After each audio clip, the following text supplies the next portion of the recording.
नमस्कार and welcome दोस्तों। Covid series के इस वीडियो में हमने ब्लैक फंगस यानी म्यूकोरमाइकोसिस के बारे में सही और पूरी जानकारी देने की कोशिश की है।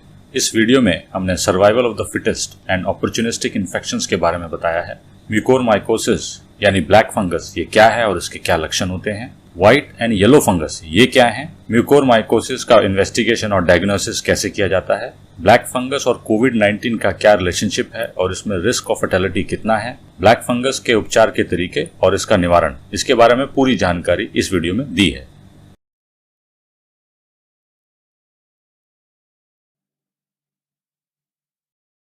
सर्वाइवल ऑफ द फिटेस्ट यानी योग्यतम का बचे रहना। तो थ्योरी ऑफ इवोल्यूशन का ये वो सिद्धांत है जिसके अनुसार सभी जीव अलग अलग भौगोलिक स्थितियों में जीवित बचे रहने यानी सर्वाइवल का संघर्ष करते हैं। इस संघर्ष में वही जीव बचे रहते हैं जो योग्यतम यानी फिटेस्ट होते हैं और बाकी सभी हारकर समय के साथ साथ खत्म या एक्सटिंक्ट हो जाते हैं। यही सिद्धांत छोटे कीटाणुओं, जीव जंतुओं और इंसान पर भी लागू होता है।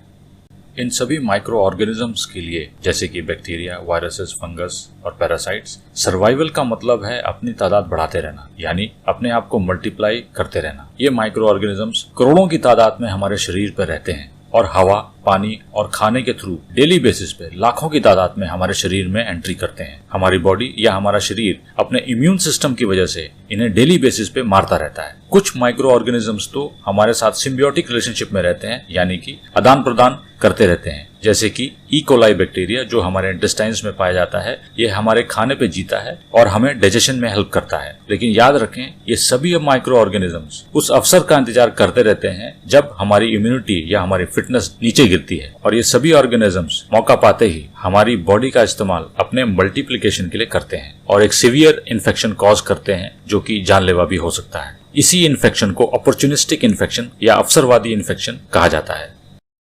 कोरोना वायरस जैसे पेंडेमिक और उससे पैदा हुए अपॉर्चुनिस्टिक इन्फेक्शंस में जीवित रहने यानी सर्वाइवल के लिए योग्यतम यानी फिटेस्ट कौन है। अच्छी या स्ट्रॉन्ग इम्यूनिटी ही इन इन्फेक्शंस के खिलाफ योग्यतम होने का सबसे बड़ा मापदंड है। स्ट्रॉन्ग इम्यून सिस्टम ही इन इन्फेक्शंस के खिलाफ हमारा सबसे बड़ा हथियार है। आइए ऐसे ही एक अपॉर्चुनिस्टिक इन्फेक्शन जिसे ब्लैक फंगस या म्यूकोरमाइकोसिस कहा जाता है उसके बारे में जानकारी हासिल करते हैं।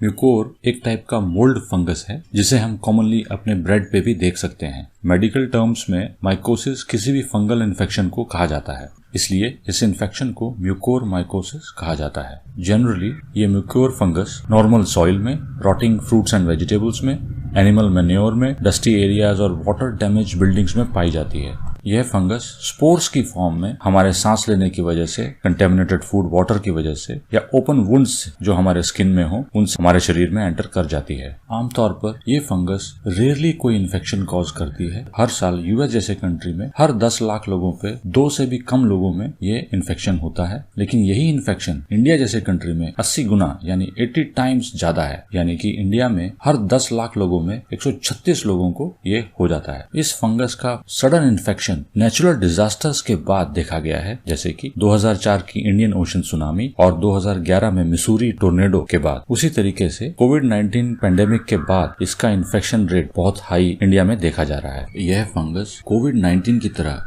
एक आदमी से दूसरी आदमी में ट्रांसमिट नहीं हो सकता है। यह फंगस खुद ब्लैक कलर की नहीं होती, लेकिन ये जब इन्फेक्शन कॉज करती है तो डेड और डाइंग टिश्यू में ब्लैक डिस्कलरेशन प्रोड्यूस करती है, जिसकी वजह से इसे ब्लैक फंगस का नाम दिया गया है।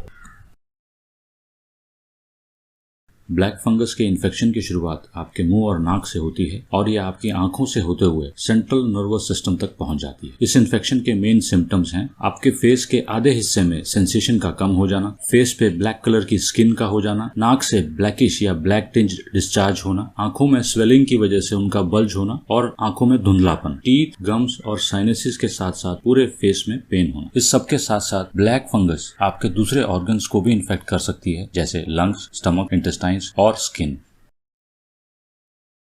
ये व्हाइट और येलो फंगस क्या है? म्यूकोर के साथ साथ दो और फंगस हैं जो जनरली हमारी बॉडी में इन्फेक्शन कॉज करते हैं, जिन्हें व्हाइट फंगस कहा जा सकता है, जैसे कि कैंडिडा एल्बिकन्स और Aspergillus. Candida albicans white colour का यीस्ट फंगस है जो कि हमारे मुंह में क्रीमी स्पॉट्स बना देता है, जिसे थ्रश कहा जाता है और दूसरे ऑर्गन्स को भी इन्फेक्ट करता है। एस्परगिलस उसी तरीके से हमारे लंग्स का इन्फेक्शन कॉज करता है। इन दोनों के स्ट्रक्चर को आप देख सकते हैं राइट हैंड साइड की इमेज में, किस तरीके से ये थोड़ा म्यूकोर से डिफरेंट है। येलो फंगस एक्चुअली कोई अलग फंगस नहीं है, ये एक्चुअली येलो पस फॉर्मेशन को कहा जाता है जो कि किसी भी इन्फेक्शन में प्रोड्यूस होती है। येलो पस वो डेब्री है जो कि इम्यून सिस्टम और किसी भी माइक्रो ऑर्गेनिज्म की फाइट के बाद प्रोड्यूस होता है। ये तीनों फंगस मिलकर यानी कि म्यूकोर, कैंडिडा एल्बिकन्स और एस्परगिलस आपके इन्फेक्शन को बहुत कॉम्प्लिकेट कर सकते हैं।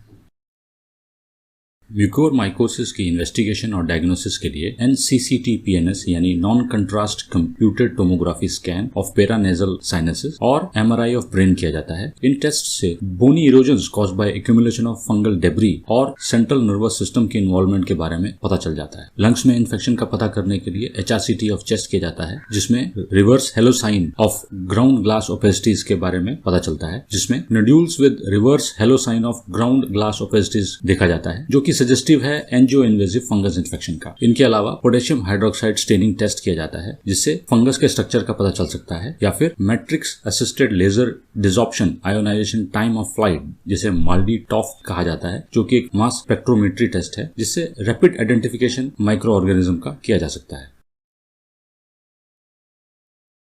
इन 6 कारणों की वजह से कोविड-19 में ब्लैक फंगस के केसेस बढ़े हैं। कोविड-19 की वजह से कोमोर्बिड पेशेंट्स में सप्रेस्ड इम्यून सिस्टम की वजह से इन फंगल इन्फेक्शंस को पूरा मौका मिला है। अनकंट्रोल्ड डायबिटीज यानी हाई ब्लड शुगर लेवल की वजह से ये फंगस की ग्रोथ बहुत तेजी से हुई है। कोविड-19 के इन्फेक्शन में इन्फ्लेमेशन को कम करने के लिए दिए गए स्टेरॉइड्स आपकी शुगर को भी बढ़ाते हैं और आपके इम्यून सिस्टम को सप्रेस करते हैं, जिससे इन फंगल इन्फेक्शंस को ग्रो करने का पूरा मौका मिलता है। ज्यादा देर हॉस्पिटल और ICU में रहने की वजह से और कंटेमिनेटेड सर्जिकल इक्विपमेंट्स के इस्तेमाल से इनके केसेस बहुत बड़े हैं। कोविड पेशेंट्स को सप्लीमेंटल ऑक्सीजन की जरूरत पड़ती थी और अनक्लीन, कंटेमिनेटेड और अनहाइजीनिक ऑक्सीजन सप्लाई की वजह से ये केसेस बढ़ पाए। ये एक तरह का ब्रेक थ्रू इन्फेक्शंस भी हो सकते हैं, जो कि कोविड-19 में over use of antibiotics, anti fungal agents या फिर मल्टीविटामिन और मिनरल्स की यूज की वजह से हो सकते हैं। एंटीबायोटिक्स के ज्यादा इस्तेमाल से कुछ अच्छे बैक्टीरिया भी मर जाते हैं जो हमारी बॉडी में इम्यूनिटी को हेल्प करते हैं। एंटी फंगल एजेंट्स का ज्यादा यूज जैसे कि voriconazole breakthrough infections cause करता है, जिससे कि ड्रग रेजिस्टेंस फंगल इन्फेक्शंस होते हैं। कोविड में जिंक और आयरन का ओवर यूज आयरन लोड पैदा करता है, जो कि इन फंगल इन्फेक्शंस को ग्रो करने में बहुत फायदा देता है। ये सभी कारण मिलकर ब्लैक फंगस के इन्फेक्शंस के लिए जिम्मेदार हैं। ब्लैक फंगस का इन्फेक्शन कितना फेटल यानी जानलेवा हो सकता है? ये इन्फेक्शन सिर्फ स्किन इन्वॉल्वमेंट के केसेस में ये 15% फेटल होता है। साइनसिस और फेस के इन्वॉल्वमेंट में ये 54% तक फेटल होता है। ऐसे इन्फेक्शन जिसमें लंग इन्वॉल्वमेंट होती है, इनमें ये 67% तक फेटल होता है। और जब ये इन्फेक्शन पूरे बॉडी में वाइड स्प्रेड हो जाता है, तब 100% केसेस में ये फेटल होता है। कुछ पॉजिटिव फैक्ट्स। पिछले 3 महीनों में कोविड के केसेस अप्रोक्सीमेटली 1.75 करोड़ हुए हैं, जो कि अपने पीक पर 3.5 से 4 लाख प्रतिदिन भी थे। अभी तक पूरे देश में ब्लैक फंगस के केसेस 31,000 के करीब हुए हैं। इस हिसाब से ब्लैक फंगस के केसेस कोविड में 0.18% के करीब हुए हैं। ब्लैक फंगस यानी म्यूकोरमाइकोसिस के केसेस जिनमें कोविड भी था, वो 86% है और म्यूकोरमाइकोसिस के cases with history of diabetes 62.3% है। इन फिगर से ये समझ में आता है कि ब्लैक फंगस के cases maximum COVID patients with diabetes ही हैं। इसलिए अगर हम सीवियर कोविड केसेस में डायबिटीज को अच्छी तरीके से कंट्रोल कर पाएं, तो काफी हद तक ब्लैक फंगस के केसेस को रोका जा सकता है और लोगों की जान बचाई जा सकती है।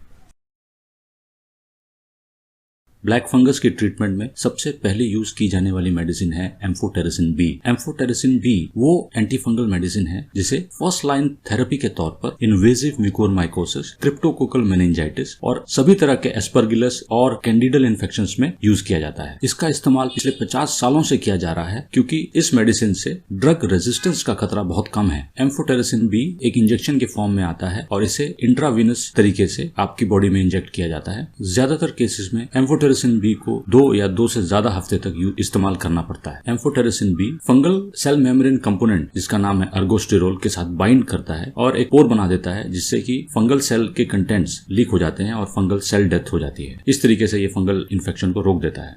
इस पिक्चर में आप देख सकते हैं एम्फोटेरिसिन बी कैसे काम करती है। एम्फोटेरिसिन बी जब भी लाइपोसोमल फॉर्म में दी जाती है तो एम्फोटेरिसिन बी के मॉलिक्यूल्स लाइपोसोम्स के अंदर रहते हैं और जैसा आप देख पा रहे हैं ये अर्गोस्टिरोल के साथ बाइंड करते हुए पोर फॉर्म करते हैं, जिसकी वजह से फंगल सेल कंटेंट्स मेनली जो आयंस होते हैं वो बाहर निकल जाते हैं और सेल डेथ हो जाती है। एम्फोटेरिसिन बी इंजेक्शन दो फॉर्म्स में अवेलेबल होता है। एक फॉर्म है लायोफिलाइज्ड फॉर्म और दूसरी है लाइपोसोमल फॉर्म। लायोफिलाइज्ड फॉर्म जो कि लेफ्ट साइड में रेड कलर में दिखाई गई है वो काफी नेफ्रोटॉक्सिक होती है, जिससे कि एक्यूट किडनी इंजरी होने का खतरा होता है। इस फॉर्म से किडनी टिश्यूज में डैमेज होता है और creatinine level in the blood बढ़ जाता है, जिसकी वजह से पेशेंट्स को डायलिसिस पे भी डालना पड़ जाता है। लायोफिलाइज्ड फॉर्म का इस्तेमाल इसलिए ज्यादा किया जाता है क्योंकि ये चीपर और इजिली अवेलेबल ऑप्शन है। एम्फोटेरिसिन बी की लाइपोसोमल फॉर्म जो कि ग्रीन कलर में राइट साइड पे दिखाई गई है वो काफी सेफ चॉइस है और ये ग्लोबली रिकमेंडेड है बिकॉज इसकी नेफ्रोटॉक्सिसिटी काफी कम है। लाइपोसोम्स जो इसमें इस्तेमाल किए जाते हैं वो एक तरह के फॉस्फोलिपिड्स हैं, जिसकी वजह से इस मेडिसिन की अब्जॉर्प्शन और बायो अवेलेबिलिटी काफी बढ़ जाती है। लेकिन लाइपोसोमल फॉर्म थोड़ा कॉस्टली पड़ता है और लेस अवेलेबल होता है। ब्लैक फंगस की ट्रीटमेंट में दूसरी मेडिसिन जो कि ओरल डोज फॉर्म में आती हैं वो हैं पोसाकोनाजोल और आइसेव्यूकोनाजोल। इनका यूज वहां किया जाता है जहां पे नेफ्रोटॉक्सिसिटी की वजह से एम्फोटेरिसिन बी को नहीं यूज किया जा सकता और ट्रीटमेंट को लॉन्ग टर्म चलाना होता है। पोसाकोनाजोल की एक्टिविटी म्यूकोरलेस के अगेंस्ट में काफी अच्छी देखी गई है और ये 300 mg डिलेड रिलीज टैबलेट की फॉर्म में मिलती है। आइसेव्यूकोनाजोल म्यूकोरमाइकोसिस के लिए यूएस और यूरोप में अप्रूव्ड एंटीफंगल ड्रग है। आइसेव्यूकोनाजोल 200 mg टैबलेट की फॉर्म में मिलती है। इन सभी मेडिसिन को यूज करने के बाद भी काफी बार कंप्लीट टिश्यू डैमेज या इन्फेक्टेड ऑर्गन की वजह से पूरे टिश्यू को या ऑर्गन को रिमूव करना पड़ता है, जिसे सर्जिकल डिब्राइडमेंट कहा जाता है। फंगल इन्फेक्शन को दूसरे बॉडी पार्ट्स में फैलने से रोकने के लिए और पेशेंट की जान बचाने के लिए डॉक्टर्स के पास सर्जिकल डिब्राइडमेंट ही लास्ट ऑप्शन होता है। कोविड पेशेंट्स को ब्लैक फंगस का इन्फेक्शन होने से कैसे बचाया जा सकता है। कोविड सीरीज के हमारे पहले वीडियो में हमने कोविड के सारे सिम्टम्स, पेशेंट्स के पैरामीटर्स और मेडिसिन जो यूज की जाती हैं के बारे में पूरी जानकारी दी है। उसी वीडियो का लिंक हमने इस वीडियो के डिस्क्रिप्शन में दिया है, कृपया उसे जरूर देखें। डॉक्टर्स को कोमोर्बिड कोविड पेशेंट्स को ब्लैक फंगस के इन्फेक्शन से बचाने के लिए काफी प्रिकॉशंस लेने पड़ते हैं, जैसे कि उन पेशेंट्स की ब्लड शुगर को कंट्रोल में रखने के लिए इंसुलिन का यूज करना पड़ता है और शुगर लेवल को स्ट्रिक्टली मॉनिटर करना पड़ता है। स्टेरॉइड्स और एंटीबायोटिक्स के यूज को सही समय पर और सही मात्रा पे करना पड़ता है। एंटीफंगल थेरेपी जैसे कि एम्फोटेरिसिन बी और दूसरे एंटीफंगल मेडिकेशंस को सही समय पर शुरुआत करनी पड़ती है। पूरी पर्सनल हाइजीन मेंटेन करनी पड़ती है और ह्यूमिडिफायर्स और इन्वेजिव मेडिकल इक्विपमेंट्स को स्टेराइल कंडीशन में रखना पड़ता है। इन सबसे ही फंगल इन्फेक्शन के बढ़ने के चांसेस बहुत ज्यादा होते हैं। इन सब के अलावा डॉक्टर्स को ब्लैक फंगस के अर्ली साइंस पे बहुत ध्यान देना होता है, जैसे कि blocked nose with nasal discharge, facial pain या नमनेस, आई स्वेलिंग या डिफिकल्टी इन सीइंग और ब्लर्ड विजन या डिस्कलरेशन अराउंड आईज, नोज और माउथ। अपने आप को ब्लैक फंगस के इन्फेक्शन से बचाए रखने के लिए हमें कोविड अप्रोप्रिएट बिहेवियर अपनाए रखना चाहिए। इससे हमारी काफी हद तक प्रोटेक्शन ऑलरेडी हो जाएगी। अपने फेस मास्क को रेगुलरली वॉश करते रहना चाहिए क्योंकि इसमें फंगल स्पोर्स के इकट्ठा होने का चांसेस बहुत ज्यादा होते हैं। हमें ऐसी जगहों पर नहीं जाना चाहिए जहां पे फंगल स्पोर्स के होने के चांसेस बहुत ज्यादा होते हैं, जैसे कि dusty construction sites, water damaged buildings, areas with decaying organic matter like leaves, compost piles, animal Dang and moist soil gardens. हमें पर्सनल हाइजीन का पूरा ख्याल रखना चाहिए और फ्रूट्स और वेजिटेबल्स को प्रॉपरली क्लीन करके ही इस्तेमाल करना चाहिए क्योंकि इनमें फंगल स्पोर्स आमतौर पर पाए जाते हैं। अगर किसी भी तरह का फंगल इन्फेक्शन का सिम्टम दिखे, जैसे कि blocked nose, nasal discharge, facial pain and numbness, eye swelling, difficulty seeing और blurred vision, discoloration around eyes, nose और माउथ, तो तुरंत अपने डॉक्टर से संपर्क करें ताकि या तो फंगल इन्फेक्शन रूल आउट किया जा सके या फिर उसकी ट्रीटमेंट तुरंत शुरू की जा सके। हम आशा करते हैं कि इस वीडियो में दी गई जानकारी आपके लिए लाभदायक होगी। इस जानकारी को दूसरों से शेयर जरूर करें। आपका स्वास्थ्य अच्छा रहे और आप खुशहाल रहें, यही हमारी कामना है। Thank you very much.